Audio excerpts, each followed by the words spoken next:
அன்பான உறவுகள் அனைவருக்கும் உங்கள் தமிழின் அன்பு கலந்த வணக்கங்கள்.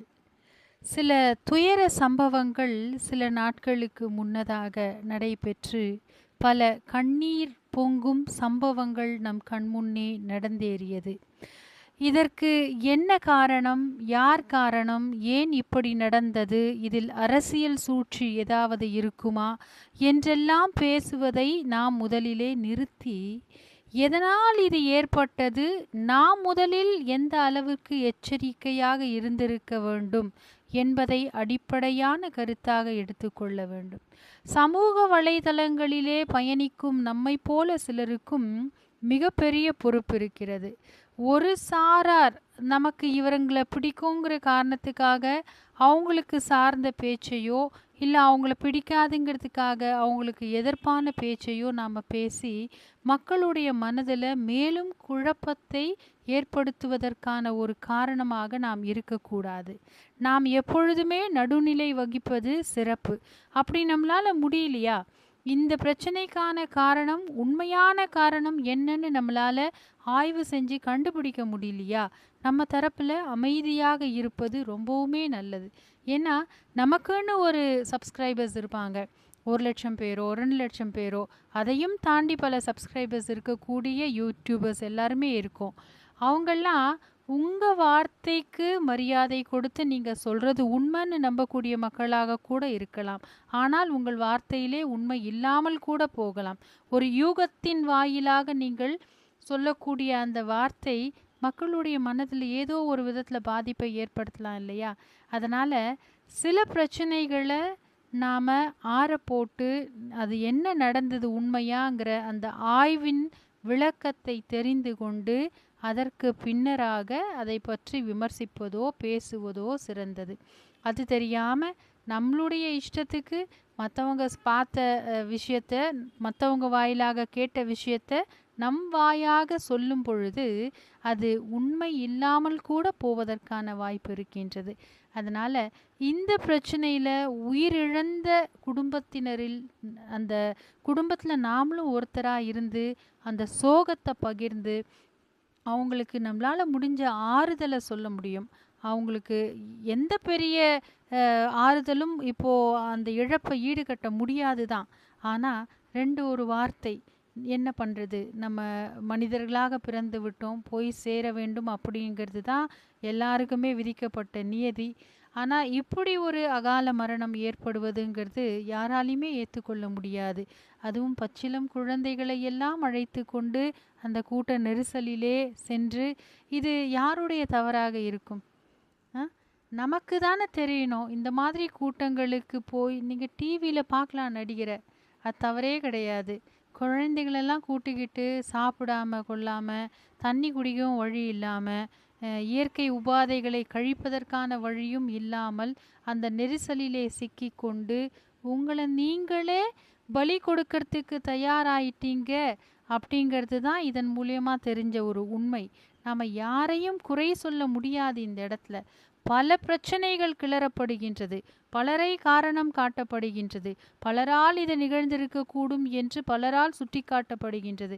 நம்ம யாரை குற்றம் சொல்லி, யாரை கை காமிச்சு, யார் மேலே பழிய போட்டாலும் இறந்து போன அத்தனை உயிர்களில் ஒருவரையும் நம்மால் திருப்பி கொண்டு வர முடியாது. இதுதான் நிதர்சனமான உண்மை.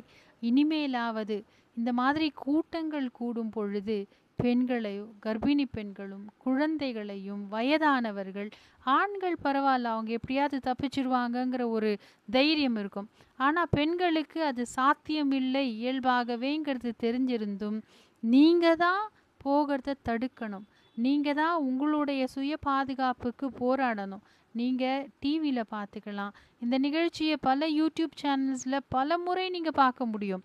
நேரில் போய் பார்த்து உயிரிழக்கிறது தான் உங்களுடைய விருப்பம் அப்படின்னா அது குற்றம் உங்கள் மேலே தான். அது நம்முடைய தவறு. அந்த தவறை இனியும் செய்யாதீர்கள் என்று தான் நான் கேட்டுக்கொள்கின்றேன். இங்கே யார் மேலேயும் பழி போட்டாலும் எந்த பழியும் நிற்க போகிறது கிடையாது. அரசியல் ரீதியான பழியாக இருக்கட்டும், வேறு எந்த பழியாக வேண்டுமானாலும் இருக்கட்டும், அது நிமிஷத்தில் எல்லாரும் உடச்சி தகர்த்தெறிஞ்சிட்டு வெளியில் வந்துடுவாங்க. இழந்த இழப்பை உங்களால் ஈடுகட்ட முடியாது. அந்த குடும்பத்துக்கு தான் அந்த இழப்பு பெரிய பாதிப்பை ஏற்படுத்துமே ஒழிய மற்றவங்களுக்கெல்லாம் அது ஒரு சம்பவம் மட்டுமே.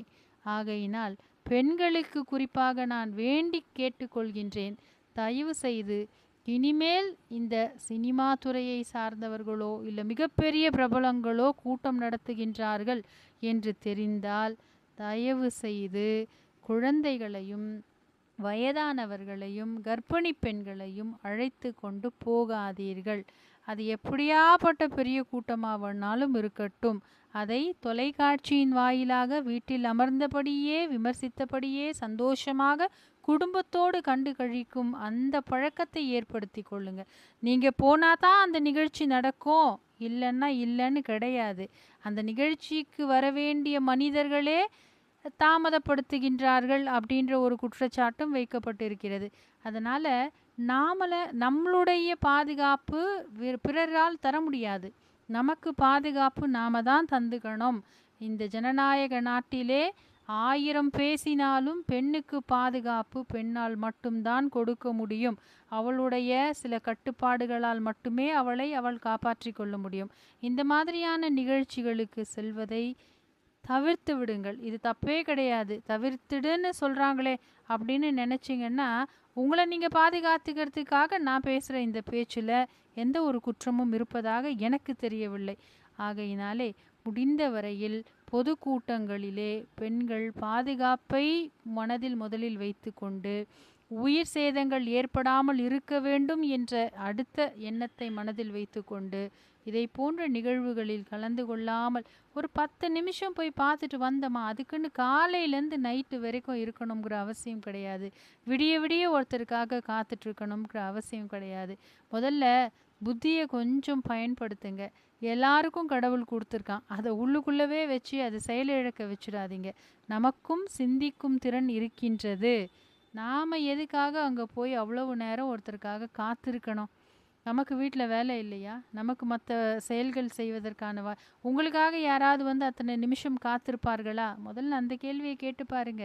அதனால் அரசியல் கூட்டமோ பொது கூட்டமோ வேறு எந்த சினிமா துறை சார்ந்த கூட்டங்களோ, பெண்களே உங்களை பாதுகாத்து கொள்ளுங்கள். மனித இனங்களே முதலில் உங்களை பாதுகாத்து கொள்ளுங்கள். பிறகு கூட்டங்களை பற்றி நீங்கள் சிந்திக்கலாம். மீண்டும் ஒரு நல்ல தகவலோடு வாங்க தமிழோடு பேசுவோம்.